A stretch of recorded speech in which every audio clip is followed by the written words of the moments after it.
Hello. I don't know about you guys. I love like music, and it's so funny because this is like that's one of the songs that we play when we want to get into a high vibe. And our kids will say, it sounds like you're listening to like, worship music. And I'm like, what? It puts me, I love it. Like that's my thing. So I thought we would start the day off with that just because why not start in a high vibe? Mm-hmm. Right? Why not start in a high Absolutely. vibe? Mm-hmm. That's how we should start everything, I think. That's why I have my morning routine and everything just to make sure that I'm right before I run into everything else. So um thank you for being here today. I'm so grateful that you showed up. I did get some messages from some people. Uh Things come up. That's why we record it. We throw it on YouTube. So but there is just something so powerful about being here on the live one and just rising together. So what we're going to do today is I want to go over the worksheets that we talked about yesterday. Just make sure we have some clarity on that. And then we're gonna have a quick discussion with Josh, just to kind of see how things fall into place on that side of things. And then we're going to actually talk about being and doing the version of us that we know is worthy of all. So if you are able to have your screen on, that is helpful for me just so I can see what you are picking up and not picking up. And I love to see the facial expressions and kind of like get an idea. If you can't be on screen, I'm grateful that you're here. Don't worry about it. But if you can be, or you can pop in and off a screen on screen, that would be amazing. So fantastic. Okay. So before we get into actually going over each in particular question, not that we're going to spend too much time on it because I do want to get into teaching again today. How did we do with the questions on the worksheets? First, the first one was, what's the difference between being worthy and being confident? You can put it in the chat if you want, or you can unmute yourself. Feel free to participate however you choose. This is open forum, but no, I am recording this and it probably will be on YouTube. So if you want to put it in the chat, that's up to you. Full disclosure. All right. Thank you for that.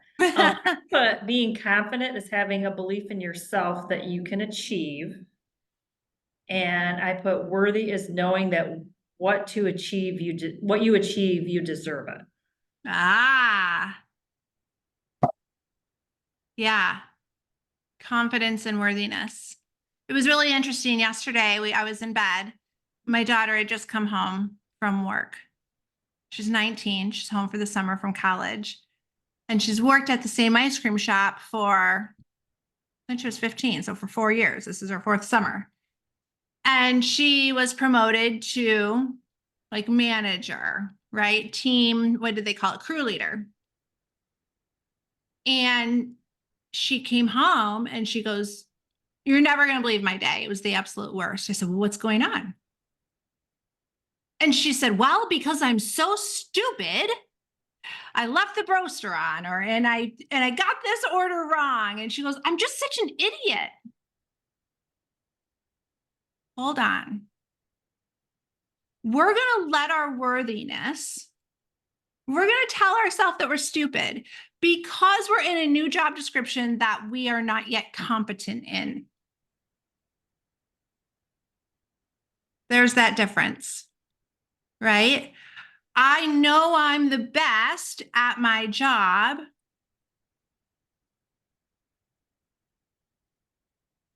but I'm afraid to raise my prices.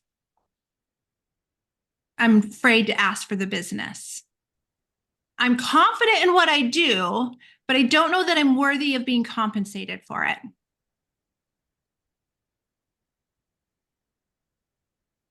Yeah, interesting, right? Interesting. So the difference between being worthy and being confident. For so many years, I worked on my confidence. I worked on my confidence because I felt I had something to prove. Oh, everyone thinks I'm stupid. Oh, everyone has an opinion about me being a single mom. First of all, Is that the truth? Or did I just focus on that and that's what I heard? Yeah, right. I'm at my part-time job. Let's see here. Part-time job, I'm allowed to listen worthy, feeling secure to be me loved. I have always felt confident. I love this about worthiness. I love that. I've always felt confident. Okay, worthy, feeling secure to me and being loved. Beautiful, Julie. Thank you for sharing that. Okay, so the difference between worthiness and confident. Now we can feel really worthy. I am love. I am this. But if we don't feel confident in what it is that we're doing, what happens? We don't sharpen our confidence. Linda, did I see you talking? I got you, girl. What'd you say? You gotta mute yourself. I just said that our worthiness then kind of goes away. Yeah. Yeah. Same thing with like, oh, the example I gave of like when I met Josh. I know I'm worthy of love, but if I'm not confident I'm gonna find him or that I'm gonna put myself out there, I'm just gonna sit there and go, I'm worthy. What's going on? I'm worthy. I'm worthy. I'm worthy of being a millionaire. Great. Are you confident in what you do in order to make a million? I'm worthy of, it's so funny because like I see, um, I see a lot of people use worthiness as a form of manipulation. Well, I'm worthy of it. So I'm taking it. If we're being worthy, do we have to say how worthy we are? No, we just be. That's the confidence. We just be. I always laugh when someone has to tell me how good they are. If you got to tell me how good you are, then you ain't that good. Just be and I'll figure it out. Just be. I mean, there is a confidence. There's like, a lot of us are salespeople, right? So we do have to like give a little bit of our history and what we do. That's one thing. But you know what I'm talking about? You know, like the people that are like, it's almost a form of like, who are you convincing? Are you convincing me or are you convincing you? Because we're going a little over and above. Like I was convinced. If you just be, I'm convinced. But if you have to speak about how much and convince me, who are we convincing? Okay. All right. Good. All right. What is one thing? This is very intentional. The one, I asked for one. One thing that you would desire in your life and in your business. Anyone want to share something that they had on there? I do know some of you have like some aspirational business goals. Some of you have some things that you desire, you would love to experience in your personal lives. I won't call any of you out because those are conversations between us. But if you want to share, I'm going to invite you to share now. Anyone have anything in there? Anything? Okay. Linda, one thing. Thank you for sharing. In business is 2 closings a month. Fantastic. So I would love to have 24 closings a year. 24 closings a year. Okay. I would love to make 10,000 a month in sales. Beautiful.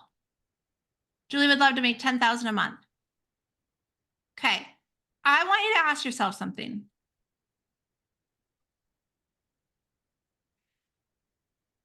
What happens to you if I say triple those? Would you love to make 10,000 a month? Because that's what you think is possible for you?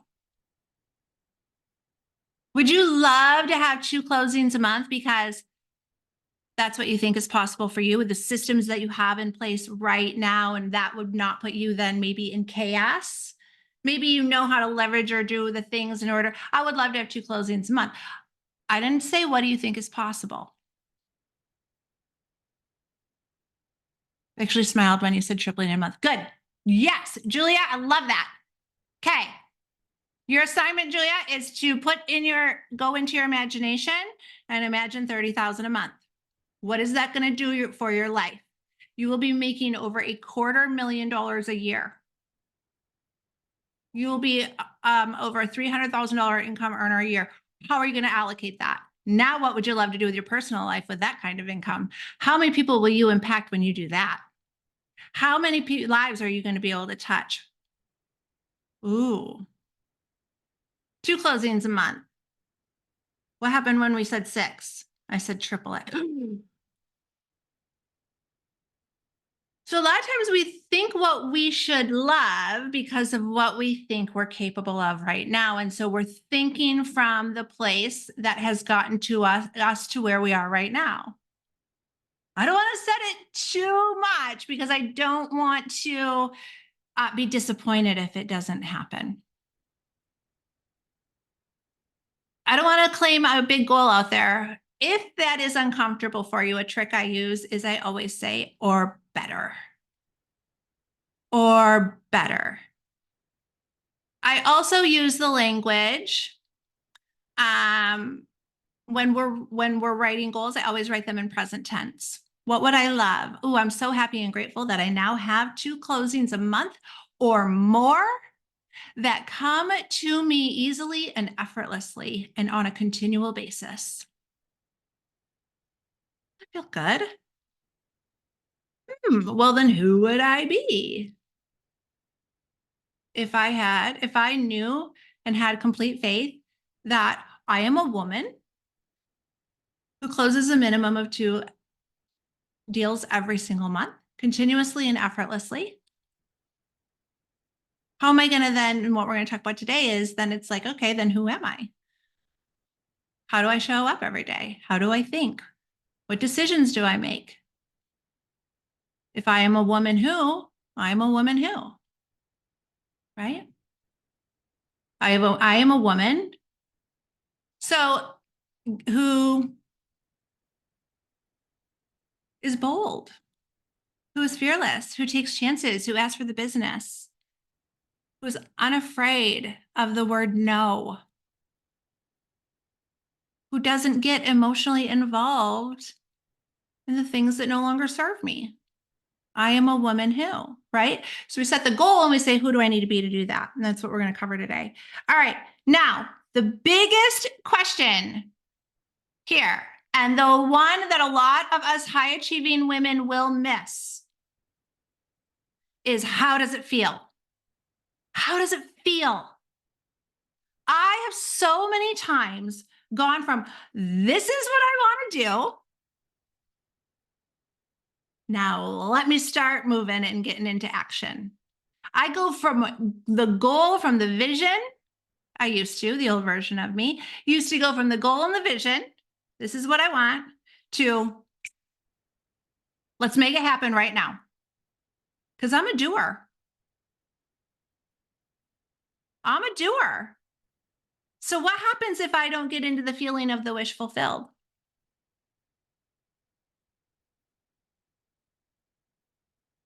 Does my situation change or am I just doing things differently? Does my worthiness change? Does what I know, the reason why I want to do it change? No, I don't get into the feeling of it. So I'm just like, well, I don't know why I don't want to do that. I think it's just, we got to know why. We got to know what it feels like. The secret is in the feeling. Okay. A positive here. Okay. Positive attitude, reaching for my goals, feeling fulfilled and satisfied that I did it. If I fail, I just look for my next goal. Okay. So Julia, one thing I want to say is you absolutely cannot fail. If I fail, you can't fail. The only way that you will fail is if you give up on yourself. The only way that you will fail is if you feel unworthy of it. The only way that you will fail is if you stop. Anyone ever hear the story of 3 feet before gold? You haven't. It's in Think and Grow Rich. And it is literally a story about a gold miner who had bought this equipment and mined for years. When he gave up, sold his equipment to someone for like next to nothing, he brought in an expert to show him where the gold was, and it was literally 3 feet away from where they were mining. He quit 3 feet before gold. How many times do we do that? How many times do we say, oh, this isn't working, so I got to be done? We can't, the beautiful thing is that we can't fail. We can't. As long as we are aware of what our thoughts and our feelings are around what it is that we desire. I can't say I would love $1 million and curse everyone who has $1 million. I can't say I would love to close 2 deals every month and hate on everybody who's closing 2 deals every month. I can't say I would love to close 2 deals a month, but there's no way that's going to happen for me. It's always the feeling around what it is that we desire that comes true. So if I would love to close 2 deals a month, 10 deals a month, 100 deals a year, 500 deals a year, whatever it is. I don't know if you noticed or not, but I said in parentheses, think big, not what you think you can do, not what you've already done. Think big. Now, some of you might be saying to me, Brock, I don't need that. I don't want to ask for too much. I don't need that. Why? Let me ask you why. You don't need anything right now. That's just the truth. You don't need anything right now. Some of us grew up with a belief that in order for us to receive something, we take away from someone else. Do we? Or do we just have an opportunity to impact more? Is there an infinite number, an infinite amount of abundance? There's an infinite amount of prosperity. There's an infinite amount of joy, love, happiness. I don't want to be too happy. I don't want to be too prosperous. Why not?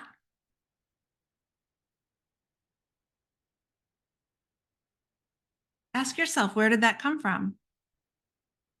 Where did that thought come from? Why not? Okay. So, and I also want you to think about what's not what's possible for you right now with the thinking that you're at or the awareness that you're at right now or the environment or what other people are saying. I want you to say, what do I want? What do I want? I know a couple of you want the house on the beach, toes in the sand, time and money freedom. Some of you want, I've had some really beautiful conversations. Some of you want close relationships with other people. Some of you want a vacation. Some of you want to save for and pay for your children's education or marriage, your grandchildren's.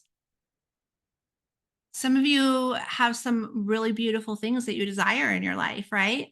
A lot of times we have, as especially high achieving entrepreneur women, crave girlfriends.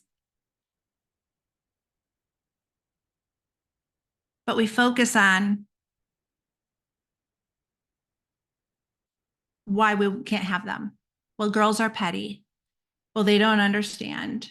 Well, they don't have the job I have. There's a disconnect. We focus on that. Is that true?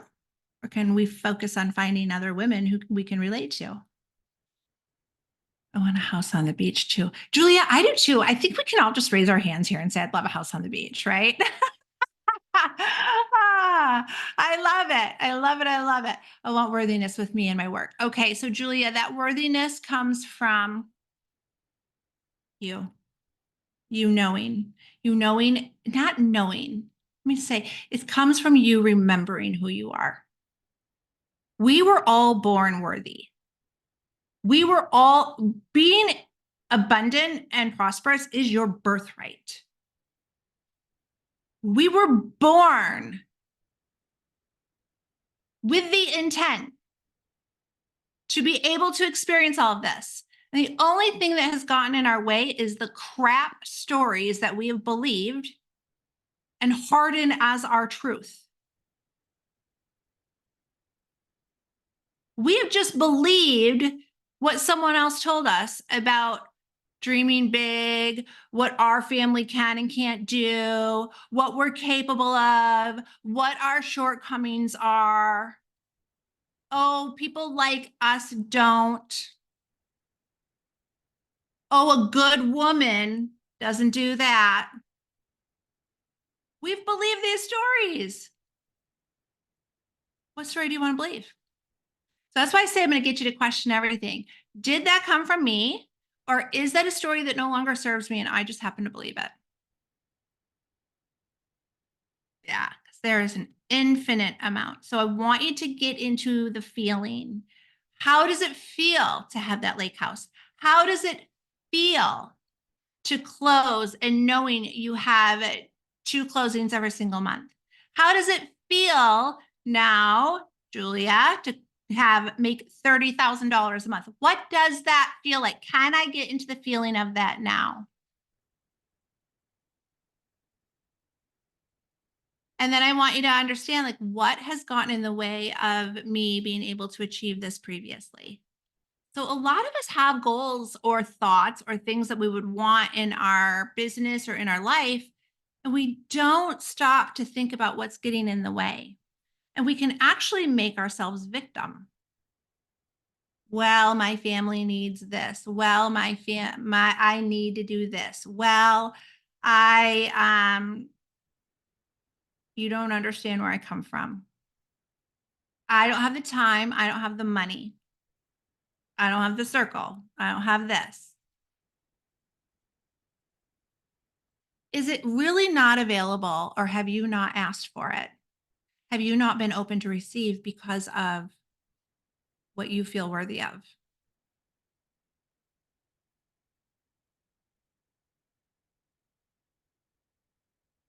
Something to think about.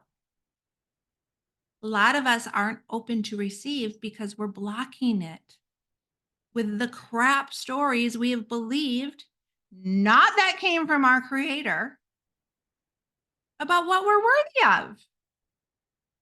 So we call something in, and the minute we call it in, I would love $1 million. But that doesn't happen to people like me. I would love a lake house. But that means I'm going to have to give up time and with my family, and I'm going to have to work really, really hard. If you are a $100,000 income earner right now, and you say, give me the playbook on how to earn $1 million.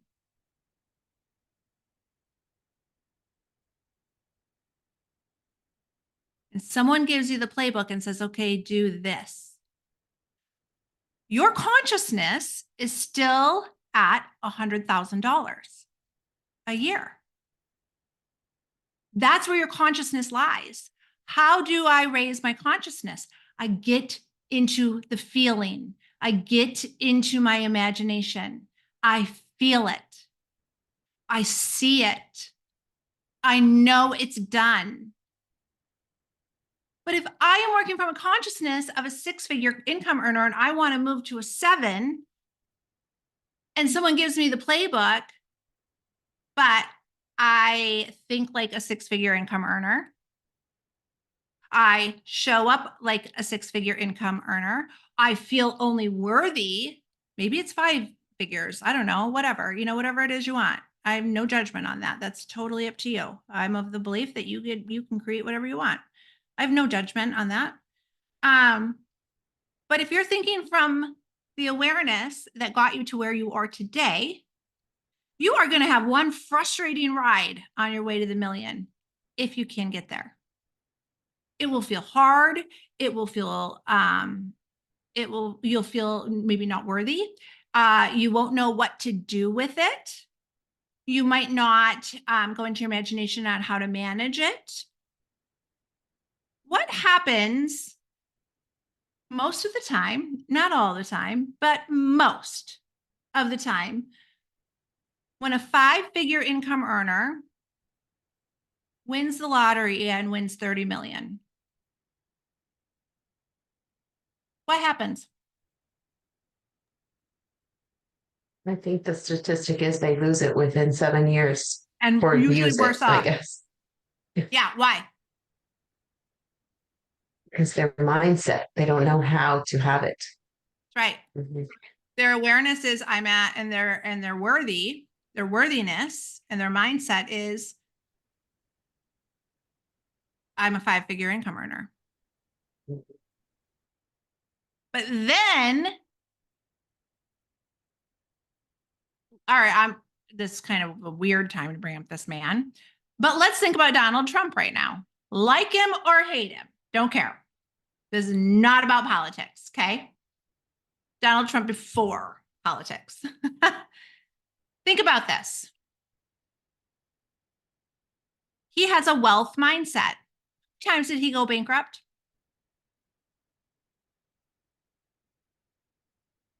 Did he build it again? Did he care? Did it faze him? Not one bit. That is the difference. Whatever, I'll do it again. No big deal. It's always coming to me. Why would I stress about that? I will just do it again because that's who I am. So if I think like a billionaire, I am not attached to whether or not I lose the billions because I'll just do it again. If I think like a 5-figure income earner, though, and I win the lottery,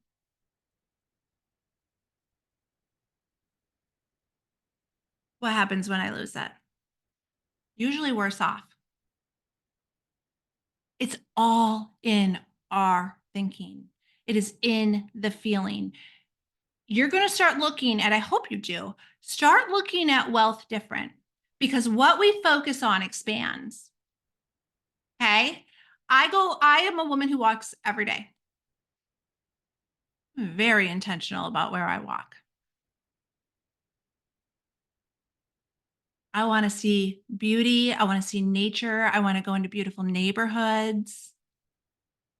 I want to be inspired. Right? Why? Because if I surround myself and I see it all the time, what happens to my subconscious? My favorite thing to do is when we're on our boat to go to like Lake Makatawa. Now, if you don't know where a lot of you aren't from Michigan, so I apologize, right? But I'm in Michigan, if you don't know that, and then we live very close to Lake Michigan, probably about a 20-25 minute drive. So, but my favorite place to go is to go into Lake Makatawa, and I will literally look at Josh and be like, I'm open to receive that one. I would take that one. Oh, look at that. Oh, could you just, oh, how beautiful would that be? How amazing. I am so excited for the day that we have this. What is the difference? And I probably did this for many, many years until I learned otherwise. Go on a friend's boat. First of all, be like, what the heck did they do to get this? Good for them. Look at the other houses and be like,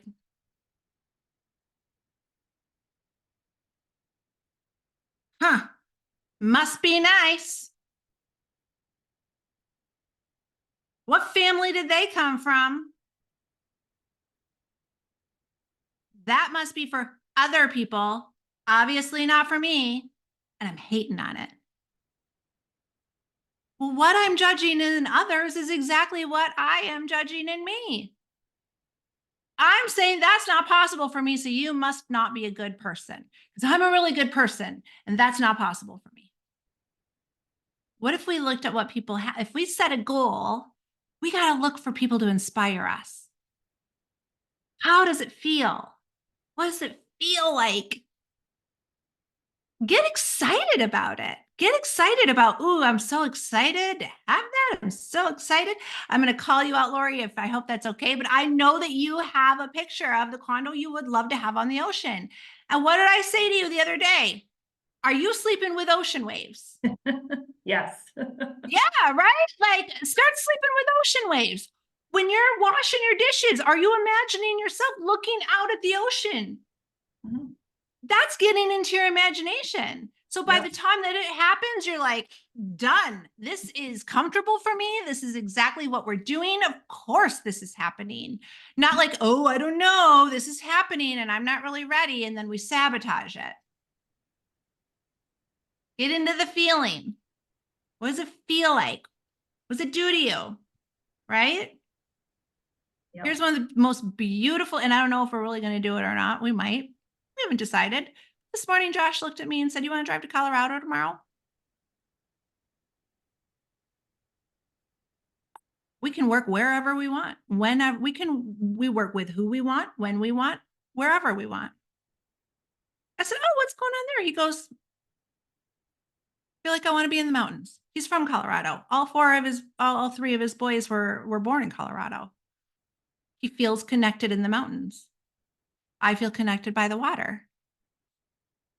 Just feeling like I want to go. Okay, well, after our call, we'll talk about it. We can if we want to. Why? Because we've designed that very purposely. Why not? So know where you feel your best. That's the point. If I feel my best, and this is another thing I want to say to a lot of you, don't wait for the wish or the dream to come into fruition to feel the way that you want. We make the mistake of saying, well, you want me to think like a millionaire. Well, I'm going to think like a millionaire when the millions come. Okay. Good luck with that.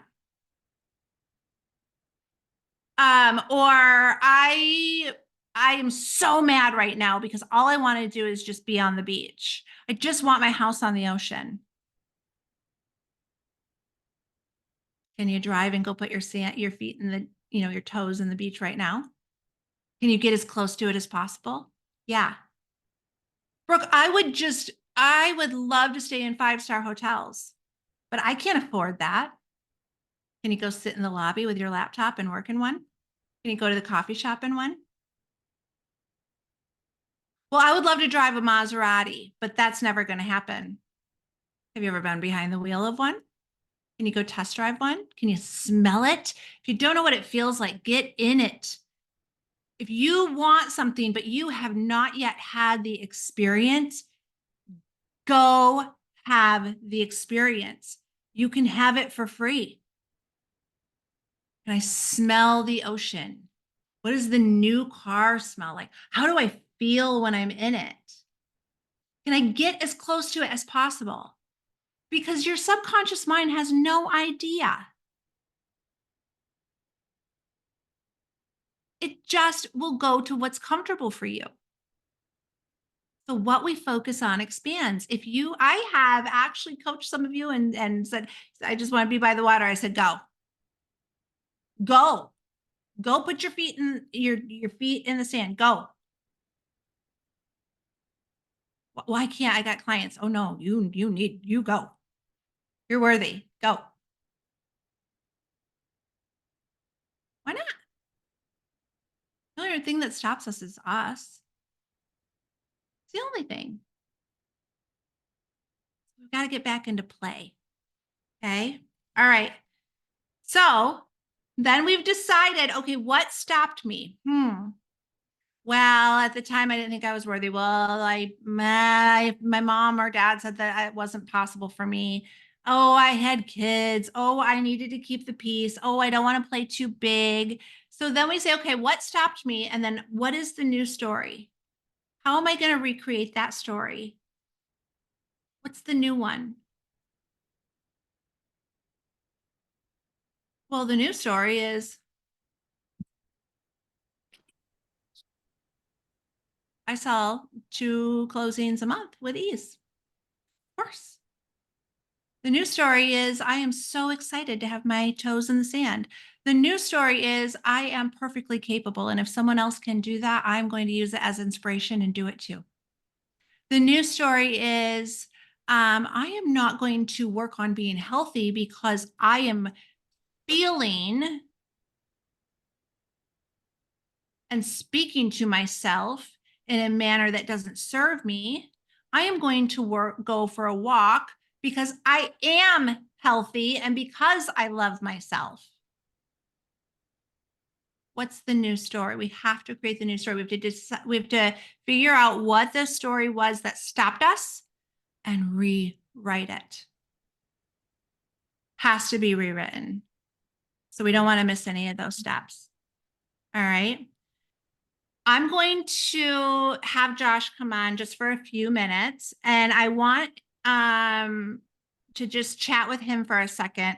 When he is off, when he is done, what we're going to talk about is going from the being to the doing and actually becoming the person, right? That is not just confident in what they do, but worthy of receiving all that we ask for. There is a step process for this. And so I will walk you through that. If you're looking for the magic sauce, we're going to put it all together. Okay. Oh, here he is. Okay. Hello. Hello. Okay.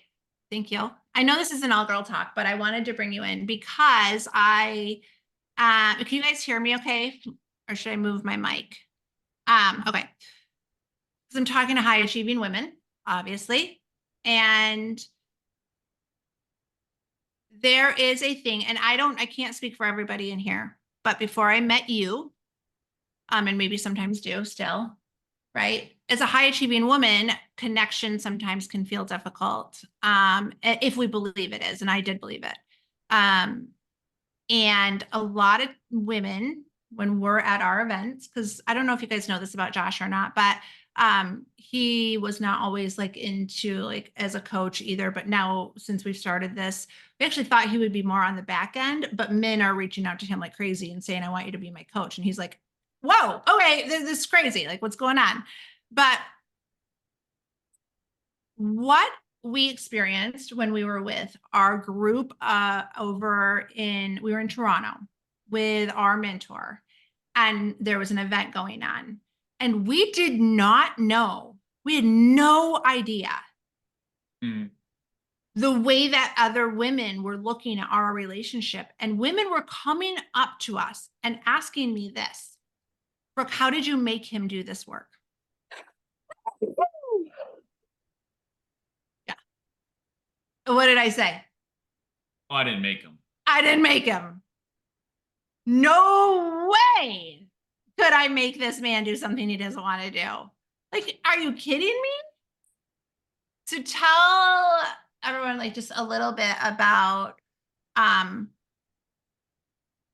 guess, what inspires you to want to do things, and how you have found a way to connect with someone who is in her masculine energy a lot. Okay. You got 5 minutes. Go. No, I'm kidding. No, I think the biggest thing for me that happened was just that it wasn't forced upon me. I was watching Brooke grow and the things that she was doing, because it wasn't forced upon, she would just kind of let it be playing in the background and I would catch it. Really intrigued me into doing it. And the more that I listened, I saw the benefit. And then because now we're doing it together, I think we're able to really talk about different things in our marriage that maybe we weren't able to have before, because we know where we're coming from in terms of an understanding. Okay. So when he says doing it, he means like personal growth and development, right? So some of us feel like we're investing in ourselves and we're in coaching and we're high achieving and we're goal setters and we're working towards something. Right. And then if we aren't growing with our partners, it can actually feel like it's hindering us, because as women, we can come from judgment. Say, well, why aren't you doing this? I'm growing, you should grow. We're going to grow apart if you don't grow with me. Right? I'm making this income, you should make this income. I'm making this, you should do this, right? And what we almost do is block ourselves because we're so focused on what the people around us are not doing. And we have to get into the mindset of, I'm doing it anyway. And I love you where you are. And I don't mean this just with your like life partner, if you have one or not. I mean like with your friends, your family. I love you where you are. I would love for you to come with me. But I am unattached to that. I'm unattached to that. So when you and I first met, we are a blended family. And so we did not live together before we were married. We actually had a lot of separate time. He just said to me, like, he just knew that personal growth and development was a part of who I am. Okay. It's a part of who I am every single day. But we didn't live together. So it wasn't until we got married that he would be like, your alarm is going off at 5:30, 6 o'clock. I'm like, yeah. And he would start paying attention. What are you doing? Well, I'm filling my cup. What do you mean? Well, I got to coach at 9. There's no way I can pour from an empty cup. Or I have this listing appointment, or I'm building this right now. And so I have to take care of me first. Well, what does that look like? Well, I'm studying something, I'm journaling, I'm in meditation and prayer. I am taking care of me. So then he got curious and he was like, okay, I'll get up with you. And then what happened when you started like listening? Then what? What did you say to me? That I have to do the work. You don't have to do anything. You're choosing, right? Well, yeah, but when I started to do some of the stuff with her, I would listen to it, but I wasn't actually doing the work, because from a man's perspective, guy's perspective, I didn't want to write that stuff down. You kidding me? I don't want to write my feelings down on paper and be vulnerable with myself. And Brooke kept saying, well, that's where the work happens. That's where the magic happens. That's where you discover what's going on. So finally I did say, okay, I'm going to do the work. And with our mentor, I dove into it, and that was actually where the work was. And then I was actually on a call this week where I asked the guys too if they were doing the work, and the guys said the same thing. They weren't, because most of them weren't, because it was scary. They didn't want to find the shit that was holding them back, or the limiting beliefs that they had. And so we had to talk that through. And for the first time, a lot of us guys that were on the call were able to just connect, I guess, on that emotional level where most guys don't. And it's not that we're weak or feminine. It was just we were having a conversation with the guys because we're comfortable with what we're doing. But we see that and one of the guys said too, his wife's involved in personal growth and they're growing. And I think it's very powerful when you have both people growing together at this, maybe not even at the same rate, because you can grow faster and somebody might catch up, but just that we're doing it together. So I think, like, if you want your husband, spouse, significant other to do that with Friend, you, family, whatever, is just trickle it on them, sprinkle it on them a little bit, not in their face, because that's what's happened to us. Even with my dad, he was very like kind of thought we were woo woo or something, and then he's we listening. are a little woo-woo sometimes. But he's been listening, and now, like, I walked into his office last week, and the dude had the 12 universal laws written on his whiteboard, which was crazy because that had never happened. Now he's asking us more questions, or he'll reach out and text Brooke something or text me something. But the biggest thing I think, if you guys want somebody to grow with you, is just kind of every once in a while send them something, send them a link, send them a podcast, or just bring it up, but don't force it upon them, because then that's when, especially guys, you try to force something upon us, we're gonna, our initial reaction is, no way, stay away. I'm not doing that. I'm gonna do the opposite. Yeah. But it has been so very, very powerful for both of us. Plant the seed. Yeah, Laura, you're right. Plant the seed. The one thing that it was just more about me not setting a goal and then, or having like a wish in my mind and then going right into the doing. What he realized was like, oh, you are this. This is just who you are. I am being it, right? And so when we just be, other people will either fall away or rise with you. It's one or the other will happen. But what happens is a lot of us make the mistake of saying, well, now that I am on a journey to health, you need to be on one too. So I'm getting up at 6 and I'm going to be really mad at you if you don't come with me and go for a walk with me. Like, hold on, that wasn't my idea. That was yours. Well, now I'm going to invest in myself because I have realized now that I'm worthy of investing in myself. And so you need to do it too. And they're like, that was not my idea. That was your idea.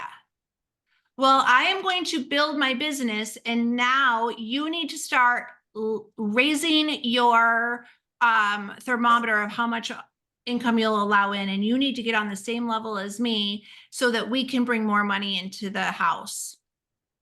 Hold on. Remember earlier when I said, if I have to tell somebody how much I'm doing something, am I really it? Or am I trying to convince myself that I'm it? And then I'm relying on an outside person, my friends, my family, my spouse, to validate what I'm doing. I didn't need his permission to get up and honor me. That's just who I am.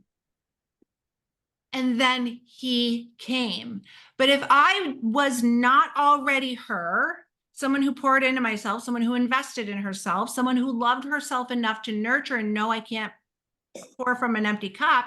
And I was like, we really need to work on growing. We really need to do better. You get up out of bed first and you go do it, and then I'll follow you. No.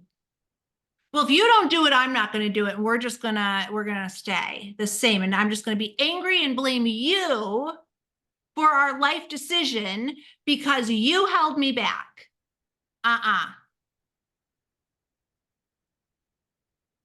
happy would we be? No way. I love me enough to pour into me. I would love for you to come. I love you where you are. I would love for you to come with me. But if I make him, or if I rely on him to do it, so I'll do it, we have a problem. Does that make sense? So the other thing too is like, I mean, we in 1 year sold my house, sold his house, bought a house, renovated a house, got married, had the reception with our families at our house, blended a family with 5 children, put 2 in college, 2 days after we got married? Mm-hmm. Maybe, I don't know. I mean, it was just like the most insane year. And people will look at us and go, whoa. If we were not able to have that growth together or be able to have those conversations, it would have been very, very, very different. Because now I can say, listen, I love you. I can't engage in that with you. It doesn't mean I don't hear you. It does, but if we both are low vibing and have all of our concentration on what's going wrong, we're just going to create that. And so the beautiful thing is now that we're both growing and have for quite some time now, we're very rarely in low vibes together. That doesn't mean that they don't still happen, but very rarely are we vibing low together. Mhm. Right? Like I can have my moments. I know that shocks all of you. No, I'm just kidding. But if I have a moment when he's in a moment, that's not good. He can say, "Hey babe, listen, come on, get it together. Let's think about best case scenario here." I would say it in a much nicer way than Yeah. that. Yeah. Okay, so yesterday we talked about like the masculine and the feminine energies and like the roles of what society have put on us, right? We put those roles on society. The woman is supposed to be the nurturer, the man is supposed to be the provider. How, when you are married to somebody who has a business and is an entrepreneur and is always striving to do more, what would you say would be the best thing I can do for you to still feel like you have a nurturing, loving wife who isn't always in the masculine and in the mechanical all the time? Oh, I would say it's just supporting me. Because I feel a lot of times we have the role, the guy has the role of being the provider. And with successful women, a lot of men can be intimidated by that. But Brooke never, I don't think you ever intimidated but me by that. Not because I wasn't intimidated, because first date she came in hot and it was awesome. But I loved it because that's who I was looking for. Somebody that was a high achieving individual that could help me get to the spot. Maybe not help me, but go along with me. So Brooke's support, even though she's extremely busy and we're supportive of Joe, that is really what has helped. Never try to make me feel small or what I was doing small. It was the support of what you were doing along with that. I think that was the biggest thing too. Yeah. I would say too was something that we practice together is gratitude. We practice gratitude a lot. And what we don't realize is that being in gratitude is being in our feminine energy. So I can be really grateful for what I have right now and need nothing more. Do they all know what the feminine energy means? But I can want it. So the feminine energy is exactly where I put you yesterday. Okay. The dreaming, it's like the dreaming, it's the imagination. Yeah, that's going to be into the feminine. So this is really one of the cool things about women, and this is what I want to say to you. If feeling is the secret, which it is, that is going to be the thought behind the thought. And we're always creating what we believe we're worthy of, right? So if feeling is the secret, if you have ever been told as a woman, you are so sensitive, you take things so personally, you are so sensitive, I want you to start thinking, heck yes, that means I create quickly. If I feel so deeply, what do I want to feel deeply about? You are so sensitive. That is your best tool. Now you're aware of what emotions are coming out in your life. Can I then be creating what I want based off getting really excited, really in gratitude, really in joy and happiness? Like, I love this. If you are super sensitive and you are feeling contrast or something that you don't want, take that as like a signal. Ooh, I feel this deeply. It's telling me this is not what I want to create in my life. That contrast, that feeling that and if you feel it strongly, that is a sign. I am moving in a direction towards what I do not desire. What I'm doing, what I'm thinking about is not aligned with what my spirit is telling me. My ego might be pulling me there, but my spirit is saying, that's the contrast. So if I'm a really big feeler, can I get into the feels of what I can be happy and grateful for right now? Can I get into my imagination of what I do desire?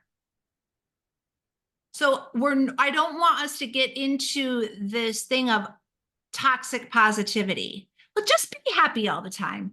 No. Understand that the feeling of contrast, the feeling of negativity it's a signal to you to say, hey, we're just focused on what we don't want. That's why I say follow joy. Always follow joy. What would you love? What would be best case scenario? And one thing I will add, everybody has masculine and feminine energy, guys, women. That doesn't mean male, female energy. It's the masculine is all of the process, the doing, I got to make my phone calls, got to send out emails. It's getting stuff done. And then the feminine energy is more of being in thought, like you said, being grateful, meditating, journaling. That is the female, Yeah. feminine energy. Which is why our men want to be fixers. Which is like, I don't want to sit with you in your feels. I don't want to hear you cry. I don't want to hear about how you feel. Just let me fix it. Oh boy. Don't fix it, No. right? And Unless I ask you. I say that because I watched a video this week and I shared it with Brooke about TD Hooks, I think his name is. It's a pastor down in like Alabama or something, but he was going on about men are fixers. They want to fix something. And if their spouse has a problem and she just wants to listen, the men are like, I can't listen. I need to help. I need to help.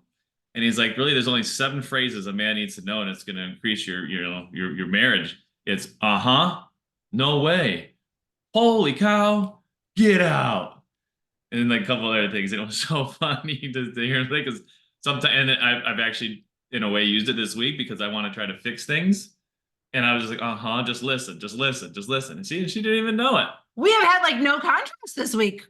Right on. Get out. Now I know why. Okay, good. All right. Anyone have any questions for Josh before we move on? I wanted to bring him on because I really want you to understand that we can still be high achieving women without sacrificing relationships. But there is a process to it. And thank you, we have to be her. We can't think about what we want and then go into the doing, because then we are relying on all of our outside people and the factors around us to do it with us. And that's when we become upset. That, like, I am relying on you to tell me that what I'm doing is right. And now that you're not doing it, I am now, oh, okay, you don't think I'm worthy. And so we'll just go back on default of what's comfortable. We're going to go back into the room that we tried to step out of. The key is to be her. And by being her, I don't mean by doing. Okay, we're going to get into the doing. But by being her, which is why only on day 1, I asked you to get into the specifics of how does it feel? How does it feel? How does it feel to make $30,000 a month? How does it feel to be the millionaire? How does it feel to help 24 families or 48 or 64 families a year? How does it feel? Because if I stay in the feeling of, well, I close 8 deals a year and I am in lack and limitation, and then I try to do 24 in that year, but my consciousness and my worthiness still stays in lack and limitation, I don't then get into the feeling. That's the feminine energy. Now, us high achieving women, what we will do is we will say, this is the goal. What do I need to do? And you know what we do usually? We then beat ourselves up the entire way to get there. Why would we do that? Oh, see, told ya. If I'm relying on everyone else to, this is what will happen if we don't get into the feeling. Let's say that my worthiness, and it used to be this, I'm going to bring this up very purposefully, that I'm just bigger than all my friends. I'm fat. I'm unhealthy. So I'm going to lose 10 pounds. That's my worthiness. I'm fat. I'm unhealthy. So I need to lose 10 pounds. Then I am going to, if I don't get into the feeling of my wish fulfilled of health, clothes fitting the way I want to, confidence, if I don't get into that feeling first and get into my imagination, I will beat myself up at the gym because I have the playbook of what to do, but my consciousness has not changed to I am health. So I will hate being there. But more importantly, until I become her in my consciousness and until I believe I'm worthy of her, and I go to the gym and I'm beating myself up, if someone on the outside were to say to me, why do you even try? You know, it's hereditary. It's not going to work. Or, oh, now you think you're better than us because you're going to the gym? I am relying on outside factors to tell me what I'm worth, and I will believe them when they say things like that to me. And I will stop. I have a goal to make $1 million. Why? You don't need that. Oh, now you think you're better than us? Well, if I just get into my consciousness and I see it, I feel it, I know exactly why I want to do that. I know exactly who I want to help. I know exactly what experiences I want to give my family. I know exactly why. And I'm in the feeling of it. And I am her. I am that 7-figure income earner, whether or not it's in my physical world or not, but I am worthy of it. I can see it. I can feel it. I am her. I will show up as her every day. Nobody on the outside can touch me. But if I go from I'm a 6-figure income earner and I want to make 7, and I don't get into my imagination and I don't feel it, and I do not get into the place of I am her, I am worthy, this is my birthright, I am so excited to help people, I'm so excited to make a difference, this is a measuring stick of how many people I'm able to influence. If I don't feel worthy of making that income, if I don't feel worthy of achieving any goal, the minute somebody says to me, oh, Brooke, well, you don't need that. What, now you think you're better than us? Oh, gosh, you don't know that people in our family are not capable of that. Oh, your Uncle Bill tried to do that one day and he failed like crazy. I'm going to believe it. I will sabotage any dream I had. Why? Because I didn't get into the feeling. I didn't become. It is the biggest step we miss. The biggest step we miss. It is the secret that most people do not know. So when I'm talking to my high achieving women, and I said, this is your superpower. This is what most people don't know. I'm going to set a goal and I'm just going to do it. Give me the playbook. Oh, wait a minute here. Ladies, you're already leaps and bounds ahead of the people who are always in the masculine. Get into that feminine energy. Get into your imagination. Feel it so strongly. I have changed my perspective of crying, of emotion, and especially when I feel it in my body and I have goosebumps. A lot of you who have conversations with me, you'll know that when I have like something that comes through me, I'm like, oh, I have goosebumps. I have goosebumps. I pay attention to that. How is my body responding? Right? A lot of times we'll have conversations and there'll be tears. And the first time someone shows tears with me, the first thing they say is, I'm so sorry. And I'm like, no, like you're who I want to work with.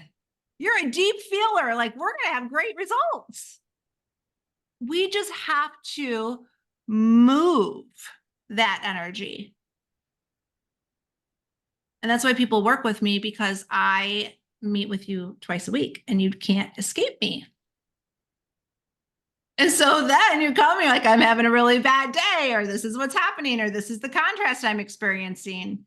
And I'm like, okay, let's move through this. And what would we love? What would we love?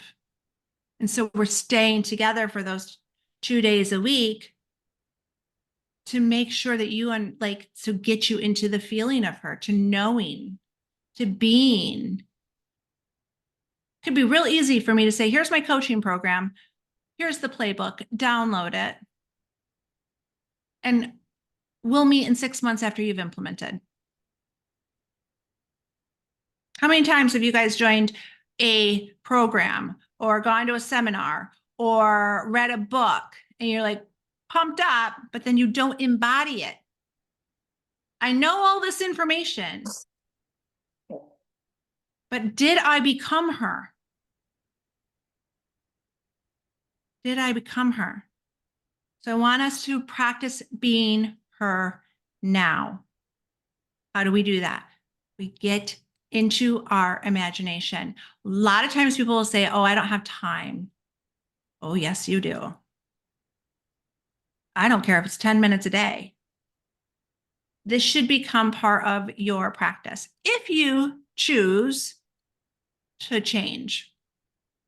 If you choose to change.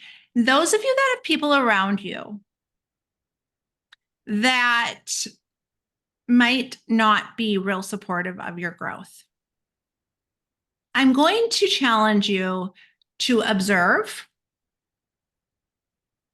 without engaging or without judgment. This can be a difficult one for some of us. And this was difficult for me in the beginning. Okay. So, but what we have to understand is that we attracted them at some point in our lives. So we can love people where they are. We can honor people for where they are. And we don't have to judge them. We can say, I can absolutely see how you would see things that way. Of course you do. And this is how I see things now, but I love you for what your point of view is, and that's okay. But when I be her, and every little move that they make doesn't get me fired up anymore, and I don't get emotionally involved in everything that bothers me, I'm high vibing and going to the place of what I would love, the noise kind of starts to stop. It either stops or you stop hearing it. I don't know, and I really don't care. I just know that whatever I focus on expands. Okay. Well, everyone around me is going to be mad if I invest in myself. They're going to judge me. They're going to think I'm better, that I think I'm better than them. Oh, is that true? Or is that what you decide to focus on? Can you find people who love and appreciate personal growth and invest in themselves and know they're worthy of it too? Yep. So I'm choosing to focus on those who don't. What am I doing if I'm choosing to focus on those who don't? I am lowering my vibration to them. I am putting myself in the exact same situation that I am judging. Interesting. So can I focus on something else? Well, people in our industry or people in our market or people in our field of business don't make a lot of money. If I focus on that, that will become my truth. Can I find people in my industry that are killing it and use that as inspiration? Yeah. So what do I want to focus on? Do I want to sit around in the coffee table with everybody who's complaining about how bad the market is, about how things are going, about so-and-so did this to me. You won't believe what my spouse did last night. Do we want to sit in that room? What room are you going to walk into? Or do we want to sit in the room where people are talking about ideas, goals, uplifting you to be your best self? But the beautiful thing is, and we talked about it, imposter syndrome yesterday. If you enter that room, you will feel like an imposter if you are not yet her yourself. So if I want to be in a room of the dreamers, people who are talking about ideas and not people, am I willing to become the person who doesn't gossip? Am I willing to become the person who thinks with ideas? Am I willing to become the person that loves people where they are regardless, and I don't judge based off their awareness or where they are in their life? If I want that in my environment, I have to become that myself. How do I become her? My imagination. How does it feel? How do I feel when I do this? What does this look like? What would I say? How would I handle that? Right? Can I become her? The only way to become her, though, is to first know you are worthy. And if you have a thing about worthiness, here's what I want to say. I know that a lot of you are very strong in your faith, and I work with people of all faiths. I have found God in my own way, I'll say. I am a very I am very strong in my faith, but it may not be what everybody else thinks it is, right? They'll say, well, what religion are you? Or where did you go to church? Or what do you do? And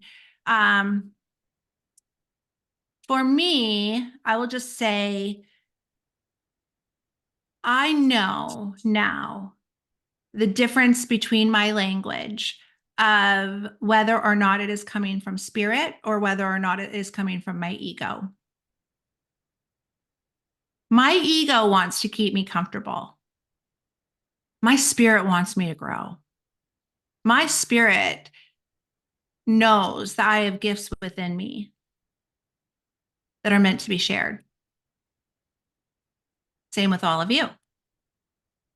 But getting quiet and getting into our imagination allows us to listen, allows us to sit in stillness and listen and start asking the question, was that taught to me? Does that serve me? Or is that something that I am feeling intuitively? And God is working through me. Source, energy, whatever you want to call it. Which one is it? A lot of us have beliefs that were taught to us and never use our own intuition as a tool of that's how we're spoken to, because we are so in the mechanical and the doing that we have not given ourselves time to slow down and listen. So for me, when I pray, I don't ask. When I pray, I say thank you. Because I know that everything is already provided. I have absolute faith that when I'm open to receive, I can't control the timing, but I have absolute faith that everything is here. I say thank you. That's my prayer. I'm speaking in prayer. When I am quiet and in visualization or meditation, I am listening, and I'm listening through my feeling. And so I don't avoid the feeling. I go straight after it. And if I'm like, ooh, something doesn't feel good, I need to go to what does feel good and follow that. We are meant to live in joy. Your ego will tell you, just stay comfortable. Just stay where you are. I don't believe that's what we're meant for. I think that's fear-based. I will never coach off fear. I will never, ever, ever coach off fear. I'll coach from love. Love is joy. Love is happiness. Love is abundant in all areas. Love is you are worthy. You are meant for great things. So if you start hearing otherwise, understand that's your ego. Move it aside. And usually our ego is fear that was not our own ideas anyway. Someone taught it to us. Does that belief still serve you? Got to get to the place of worthiness. So if you are a spiritual person, or if you are a person of like great faith, whatever it is that your faith is, I want you to ask yourself, how strong is my faith?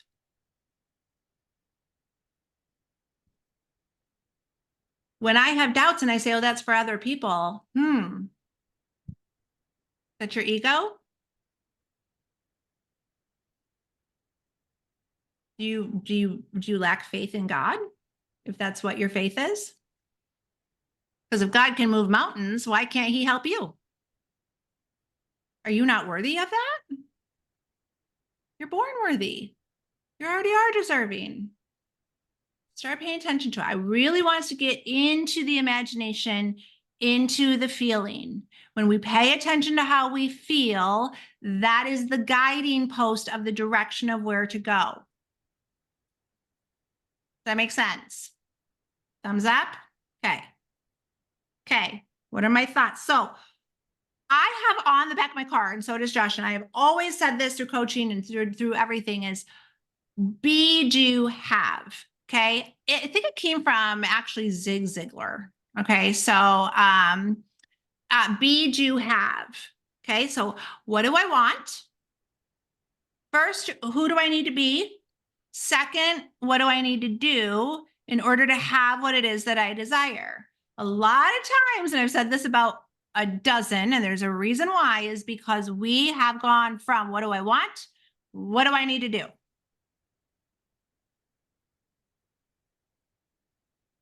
No. Who do I need to be? The being is, I'm getting into my imagination. How do I think? How do I feel? How do I show up? How do I love?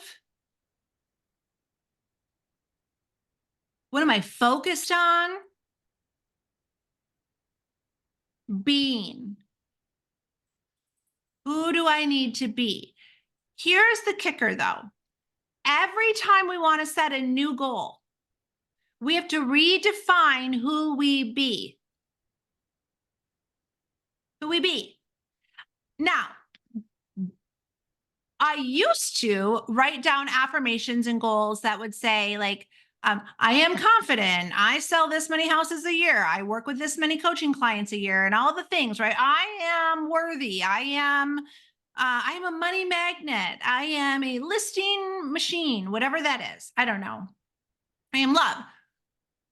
But I also found myself saying like, I am a woman who walks every day. I'm a woman who reads every day. I'm a woman who is like works on personal growth.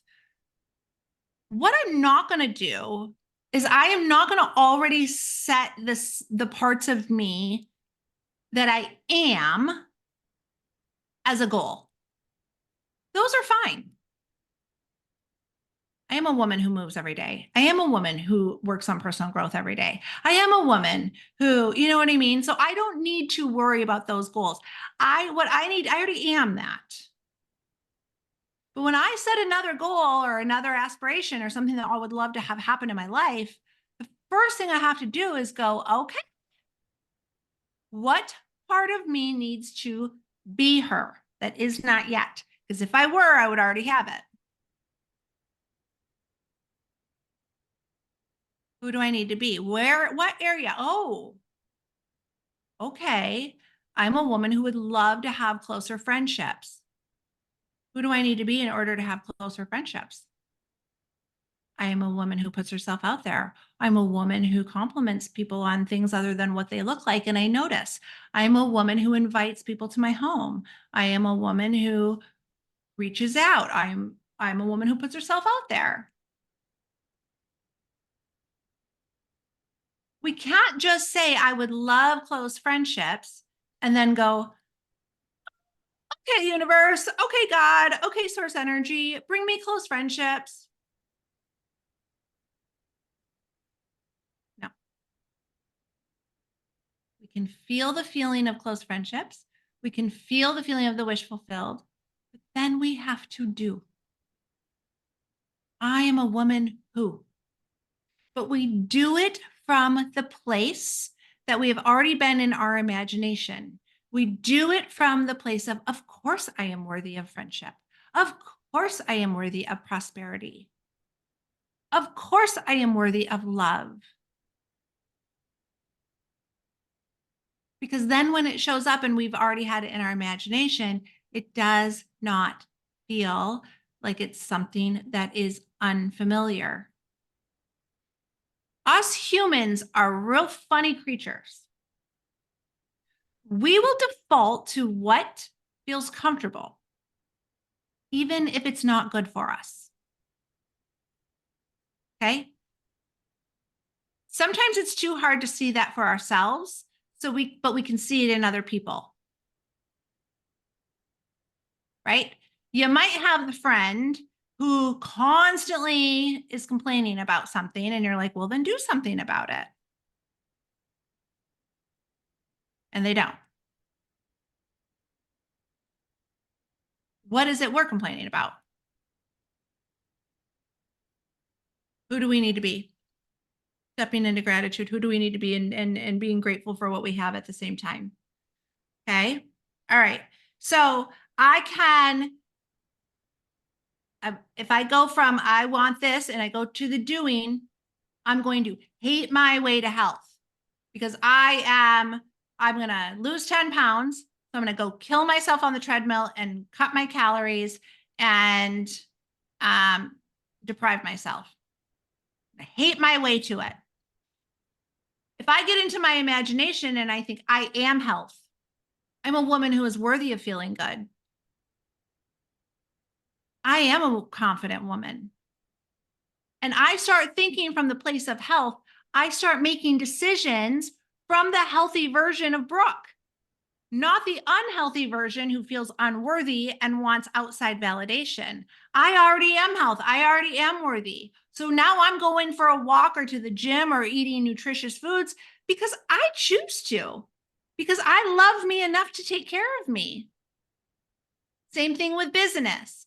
I want to make $1 million. Okay, great.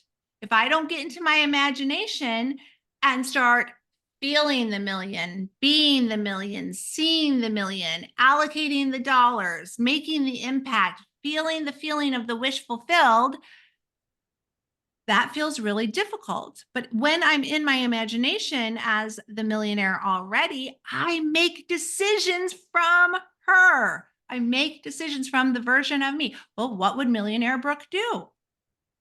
What would 10 millionaire Brooke do, right? 100 million, whatever. Every time I raise that, because there's a ladder of belief, I have to start thinking and feeling like her, and decisions come from that version. I don't have to do more of what I did to get to 6 figures. I get into my imagination and my inspiration comes from what would $1 Million Brooke do? Oh, well, $1 Million Brooke wouldn't do all of this. $1 Million Brooke would probably have someone to clean her house so she didn't have to come home and clean her house when she got back from working her day job. Oh, Millionaire Brooke would probably have maybe an assistant to help with some of the things that aren't, that are necessary but don't necessarily drive profit. Some of you might be like, well, Brooke, I can't afford an assistant right now. Okay. I started with an intern. I started having my kids stuff envelopes. I started putting a chore chart together and asking for help because I was open to receive it because I was thinking from a different place. But if I am thinking from six-figure Brooke and I want to go to $1 Million Brooke, I immediately think, how would I be able to do all of that? Oh my gosh, that's going to be so much chaos. I'm going to have to still run my kids all around. My house is going to be a mess. I'm going to have to miss every weekend. I'm going to have to miss out on relationships. I'm not going to have any fun. I'm going to be on the grind all the time. Yeah, because my consciousness is $100,000 income earner who wants to make $1 million. Is that the decision that $1 Million Brooke would make? No, $1 Million Brooke would come from inspiration, say, oh, of course I wouldn't do that. I could find help, or I could do it this way. It's all in our consciousness. All there. So if we want to start doing the activities of our wish already being fulfilled, we first have to be. Okay. All right.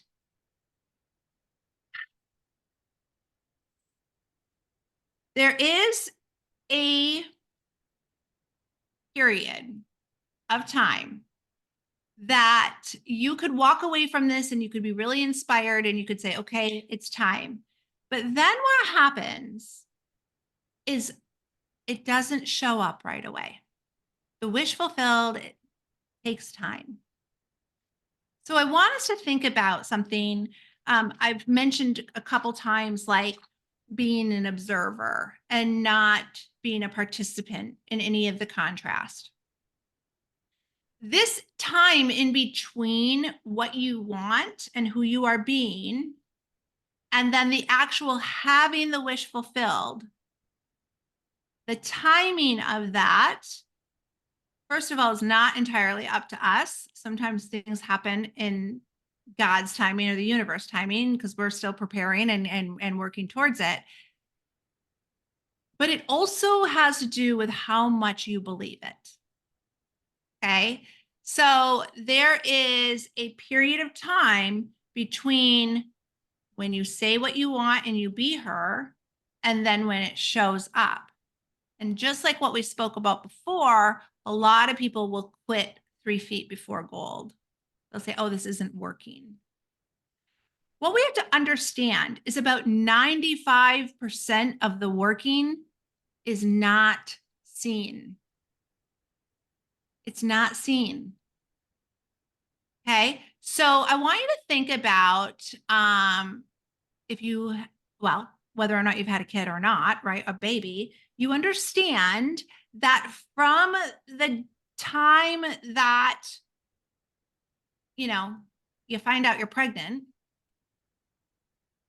there is about 9 months for the baby to be seen in the physical world. Now, if you said, Doc, I'm pregnant, bring the baby right now. I don't care about me being prepared or the baby being ready or anything being healthy or all of us being, ready for this. It's not going to be a very good outcome if the doctor says, okay, no problem. You want it right now. We'll give it to you right now. No, there's a period of time that's preparing and nurturing and growing. So think of it too as like a farmer. A farmer plants seeds. Okay. Now, do they go out I know I'm talking to some country girls here because I know we've had conversations about that, right?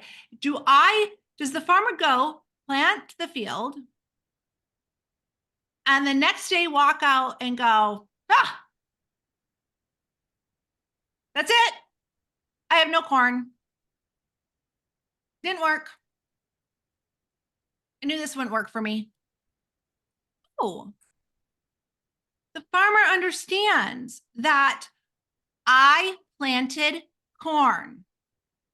I expect and have faith that corn will grow in my field. I had the idea I wanted corn in my field. I then planted the seed, which was the doing. But I also understand that there's a period of time between my idea and the planting of the seed and it actually becoming corn. During that time, they're still turning the soil, watering, allowing light, giving it time, with absolute faith that everything they're doing will create corn. So if you find yourself in the in-between, you will, don't stop. Hold the faith. We are living in a time where we want things right now.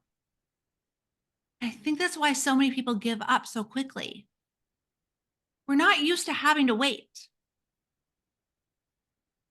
Understand how quickly it happens is first dependent on how much you believe it will happen,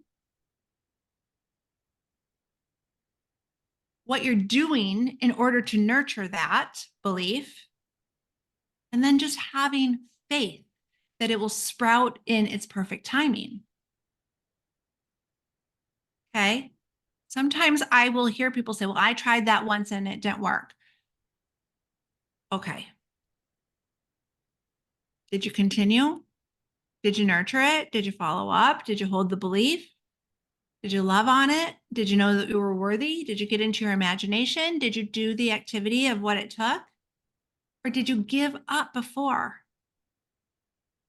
See, because what we assume to be true will 100% be our truth. I want you to get into your imagination and find out what it is that you assume. I'm going to assume the corn isn't going to grow. Great.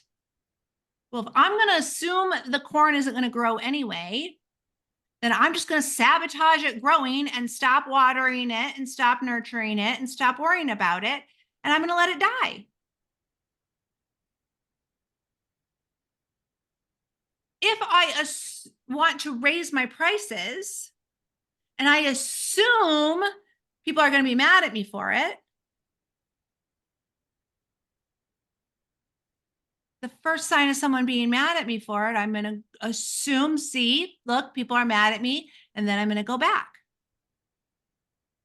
What if I assume people will see my value and I'm not attached to where it comes from. I just know it's coming. What we assume to be true is what we'll focus on and find. And we have a different assumption. I don't know. I know I can. I know you can too. I just want you to be open to it. All right. So there is that period that happens. Be patient. Continue to hold the faith. Continue to get into your imagination. Okay. But we cannot just sit there and say, okay, deliver. We have to do our part on the doing. We have to do our part. Okay. The other thing I want to make sure that we understand is attachment to the outcome. Okay. A lot of us will get into a place where we will set a goal, we will have a dream, and then we become attached to it. Meaning, I need this. I want us to remove the need language out. We need nothing. We need nothing. Okay. The farmer, I'm going to use the corn example. If the farmer was super attached to the corn growing the very next day, he'd be like, oh, great. Now my family's not going to eat. We have no corn.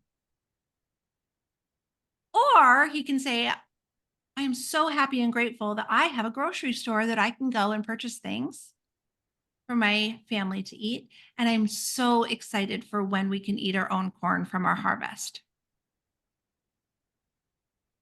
See the difference? We can stop things from happening by our attachment to it. I'm going to give you an example. This is how fear and lack will set in this. Many years ago, when I I hired my first assistant. I was doing quite a bit of business, and I was at a place where I was like, I need some help. And what happened was this assistant negotiated with me what I would pay her. Fine, no problem. Although it didn't feel right in my gut. So then I said, okay, I want this person to be my assistant. Was attached to who I wanted. So whatever it was, I was going to pay her because I was attached to her. But then fear set in.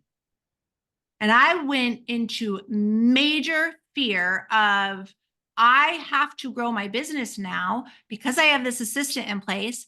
And I had also spent several $1,000s a month and signed a contract to have a freaking billboard. Okay. So I hire with the intent of what I want, but I am doing out of lack, limitation, and fear.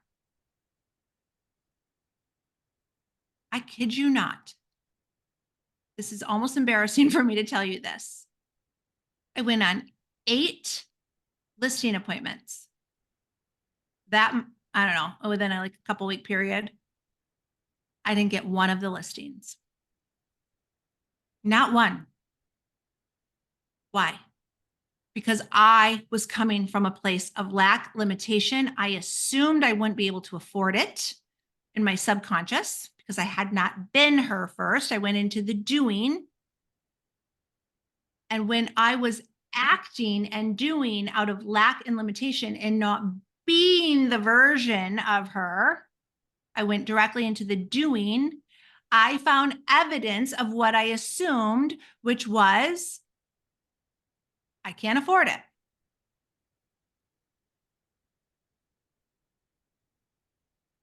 Had I gone into my imagination and been her, would have been very different. Right? Got to be. But we have to understand that when we're attached to an outcome, what we're actually doing is blocking it. So how do we become unattached to an outcome? We're grateful now for what we have. We are grateful now for what we have. We can always be grateful for something. Think about your assumptions that you have right now. There's a lot of things that we just assume that we don't even think about anymore. We just know that when we get out of bed in the morning, our feet will land on the ground.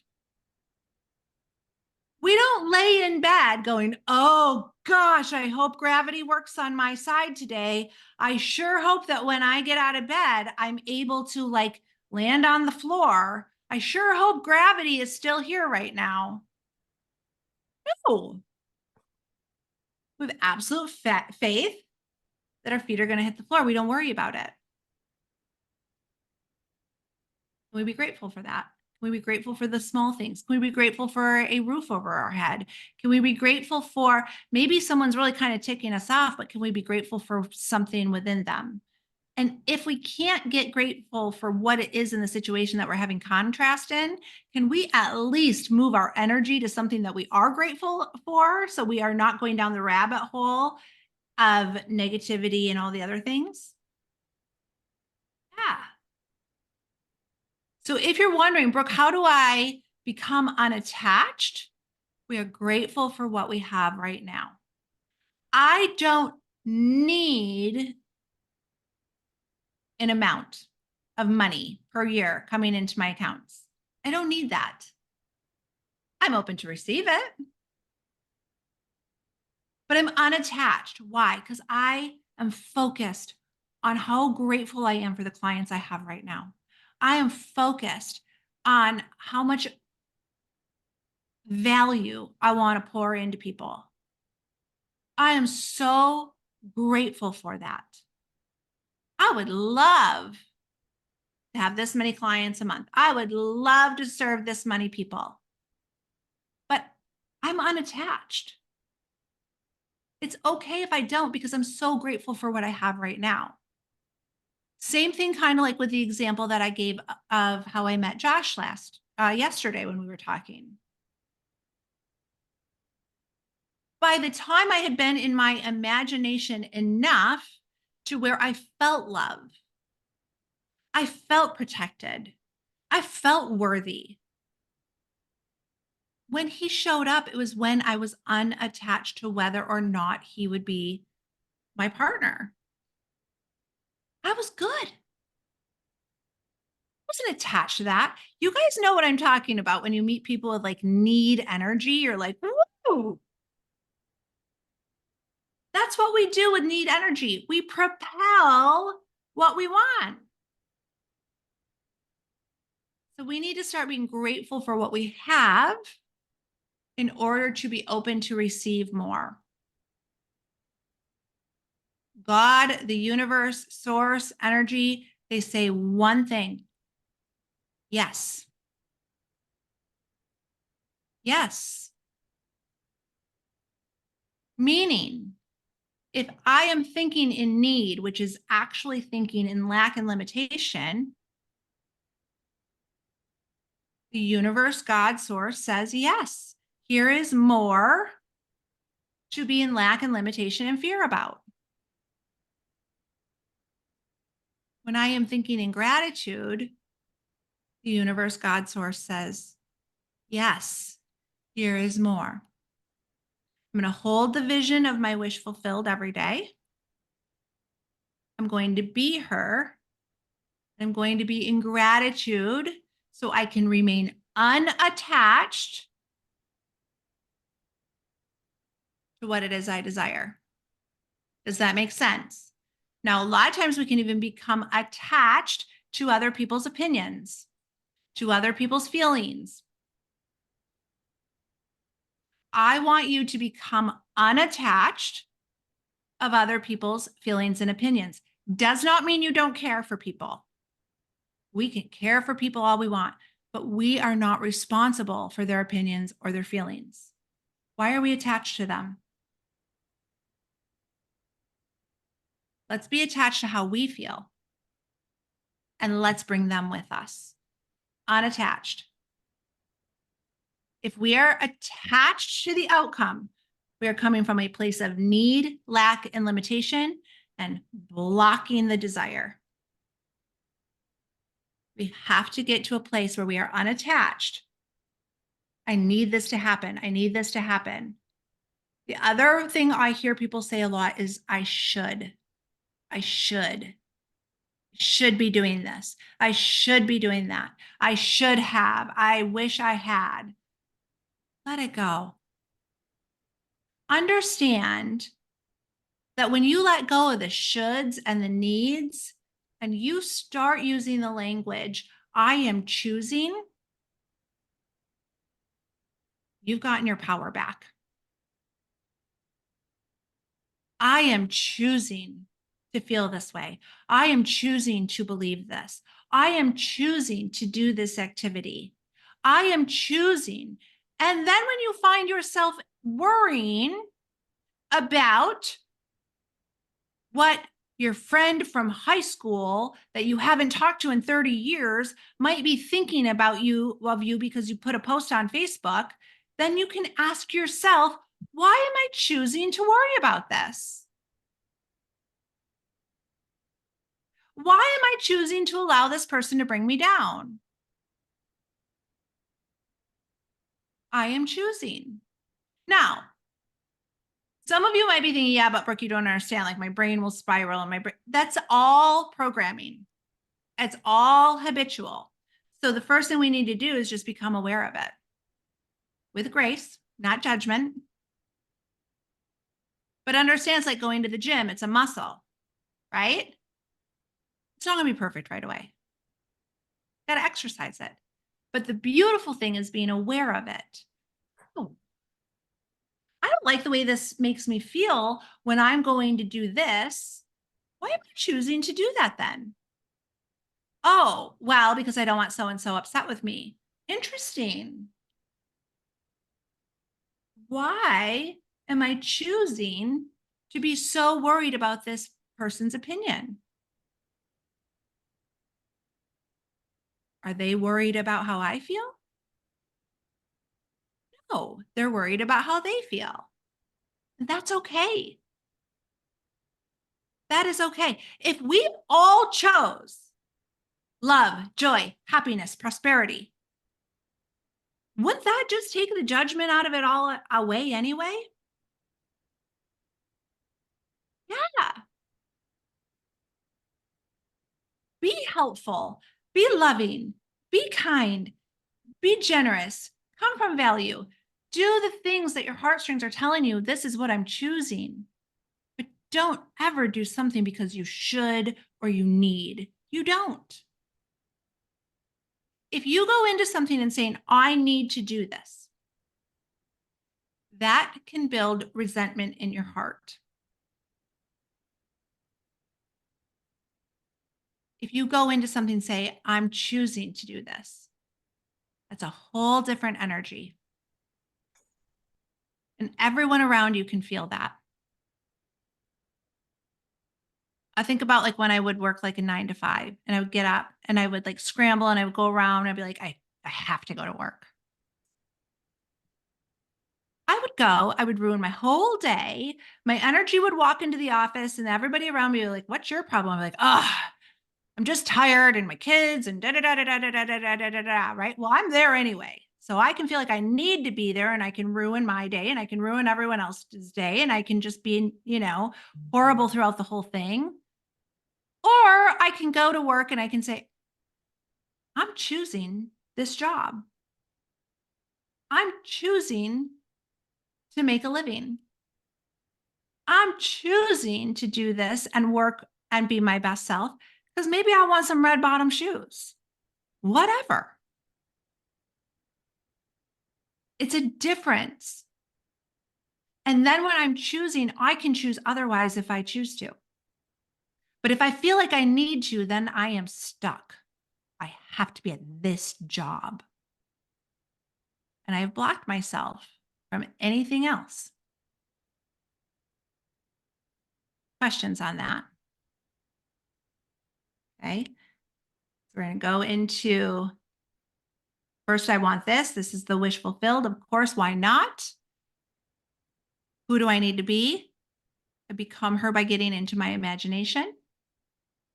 I am not just going to do without being, but I do have to do. And while I am doing, I'm going to be aware of the idea that I am not attached to the outcome because I am grateful for what I have right now.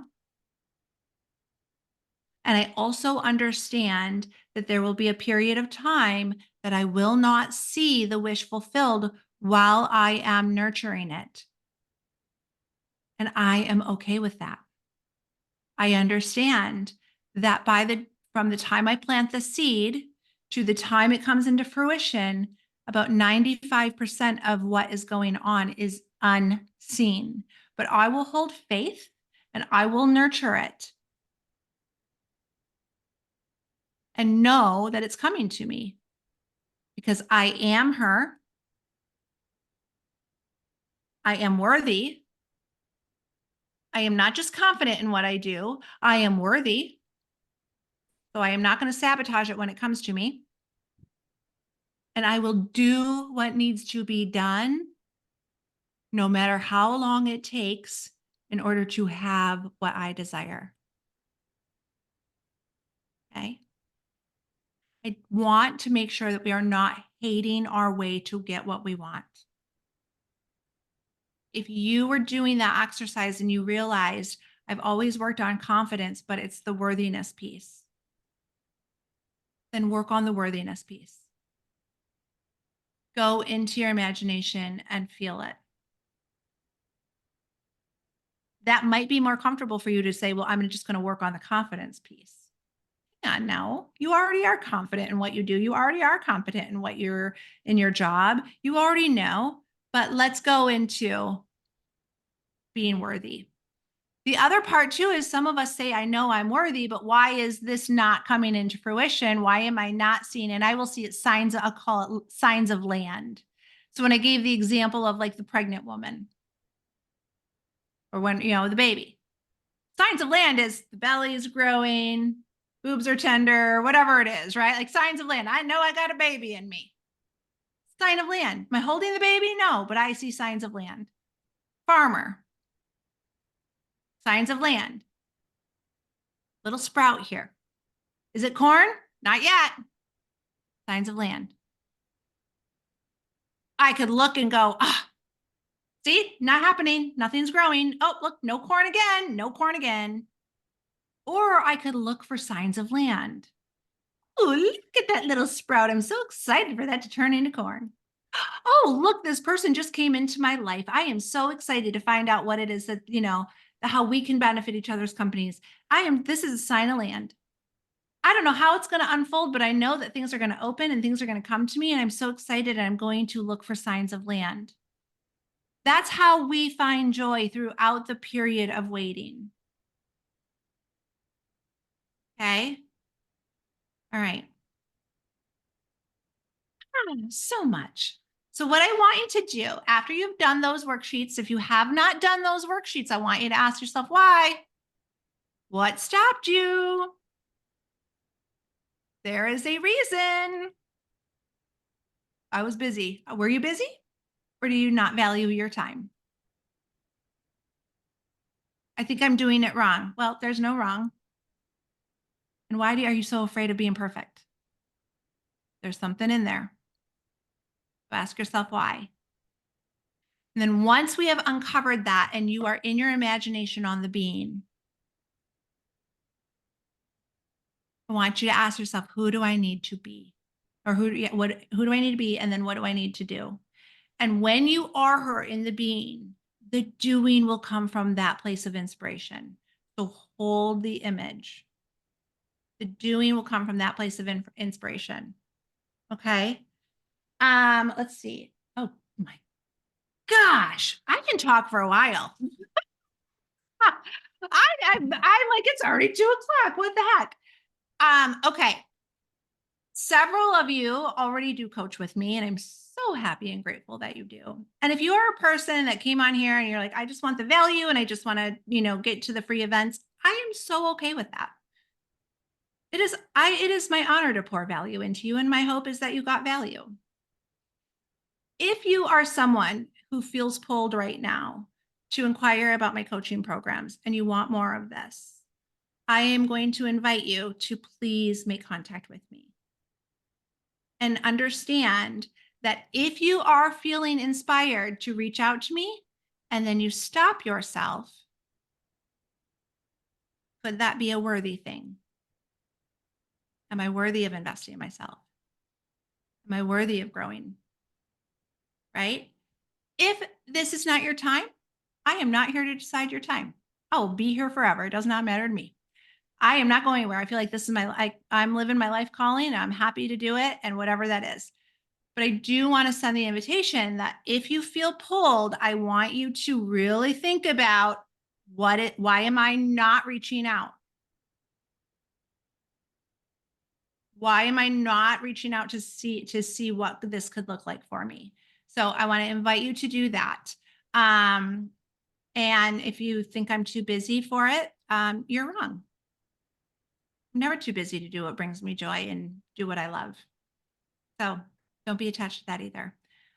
Does anyone have any questions or comments before we end today? In the chat. Plant the seed. I love the reframe around demonstrating excitement towards obstacles, adverse outcomes. Yeah. Get excited about them. Get excited about them. Okay. You are all an absolute joy. It is my honor to see you. And oh, Laura, look at that. Laura, oh, how sweet. Thank you for being on here. Thank you for giving me the honor to pour into you. Hopefully you've taken something from today. Know that you are worthy.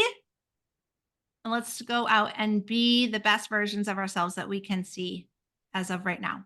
Okay? We'll see y'all later. Thank you.